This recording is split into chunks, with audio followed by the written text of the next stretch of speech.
Why do some men walk into a room and instantly command respect? They're not always the loudest. They're not always the richest. They're not even the most attractive. Yet people listen when they speak.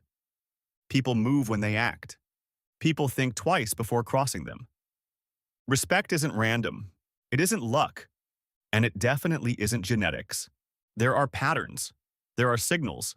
There are traits that consistently separate men who are overlooked from men who are taken seriously. Most men ignore at least three of these. Don't be one of them. First, emotional control. A respected man is not ruled by his emotions. He feels anger, but he doesn't explode. He feels fear, but he doesn't panic. He feels pressure, but he stays composed. Emotional control signals power. When you overreact, complain constantly, or let frustration leak into your tone, you communicate instability. You show that the external world controls your internal state. Stability earns trust, and trust becomes respect. Think about the calm leader in chaos, the man who lowers his voice when others raise theirs, the one who pauses before responding instead of reacting instantly. That pause, that restraint, that composure, that strength. Emotional discipline doesn't mean suppressing what you feel. It means regulating it, processing it, choosing your response instead of being hijacked by impulse. If you can master your internal world, people assume you can handle the external one, and that assumption alone changes how they treat you. Second, competence. Respect follows capability. Not potential, not promises, not talk. Results.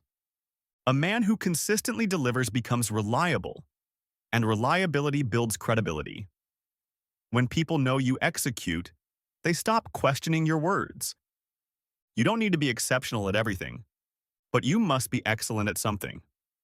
Skill creates leverage.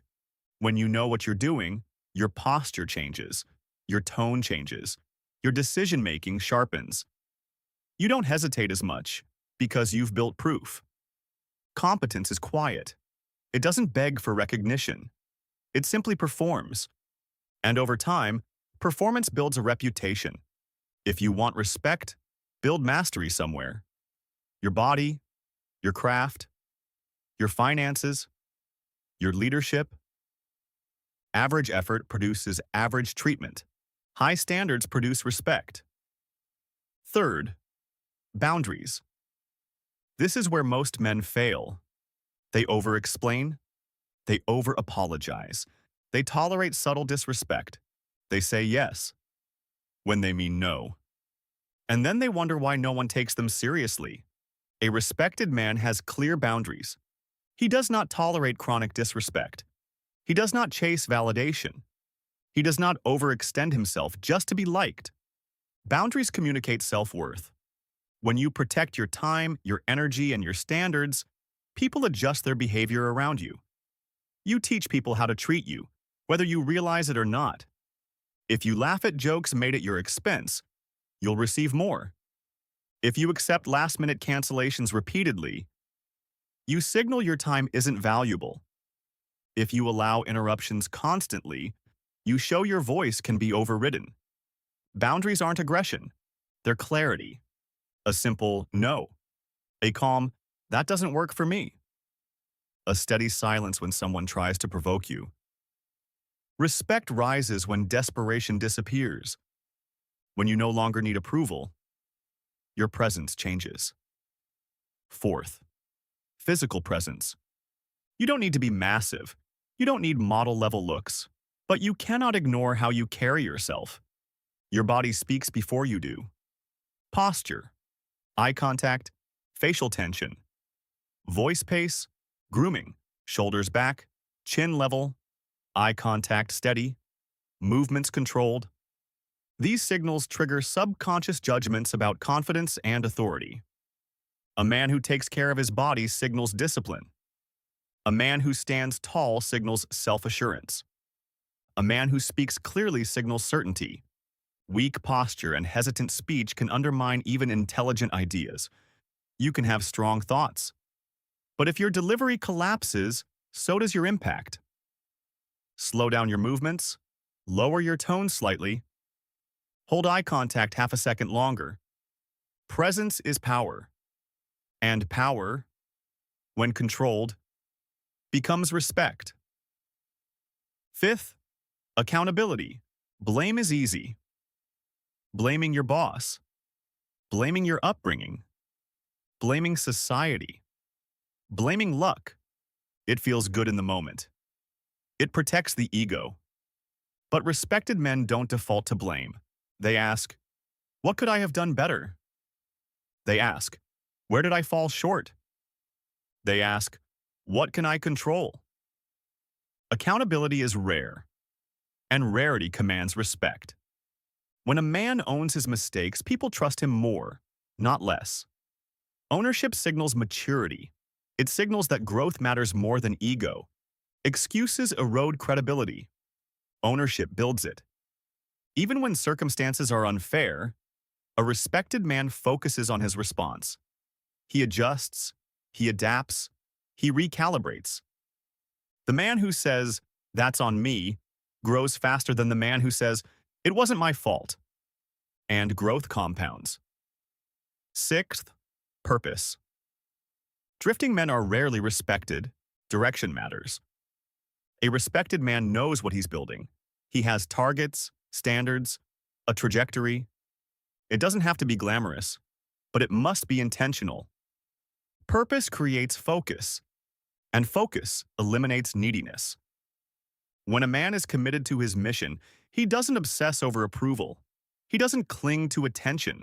He doesn't reshape himself to fit every room. He has something bigger to return to. Purpose sharpens decisions. It filters distractions. It anchors identity. Without direction, you become reactive to other people's agendas. With direction, you become selective. Selective men are respected. Finally, quiet confidence. Confidence isn't loud. It doesn't shout. It doesn't brag. It doesn't constantly remind people of its value. Quiet confidence is rooted in preparation. You know you've done the work. You know you can handle pressure. You know your standards. So you don't need to prove it every 5 minutes. Insecure men seek validation. They fish for compliments. They dominate conversations to feel important. Respected men don't. They listen more than they speak. They speak with intention. They move without frantic energy. They're comfortable with silence. That comfort alone sets them apart. Quiet confidence creates gravity. People lean in. They pay attention. Not because you demand it, but because you don't need to. And here's the truth most men avoid. Respect is not demanded. It's demonstrated. You can't force it through aggression. You can't beg for it through approval seeking. You can't fake it through temporary hype. It's built through consistent behavior over time. Emotional control, competence, boundaries, presence, accountability, purpose, quiet confidence. Notice something? None of these require status. None of these require wealth. None of these require permission. They require discipline. Every day, you are either building evidence or eroding it. You are either reinforcing your standards or lowering them. The world does not respect potential. It respects proof. So choose one trait. Not all 7 at once, just one. Strengthen it for the next 30 days. Regulate your emotions more deliberately. Sharpen one skill relentlessly. Set one boundary you've been avoiding. Stand taller. Own your mistakes.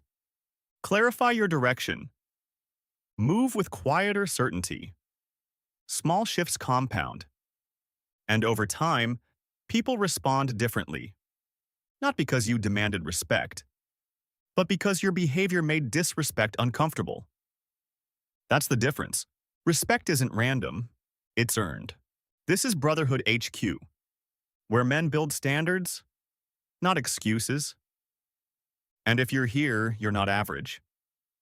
You're building something greater, one disciplined decision at a time.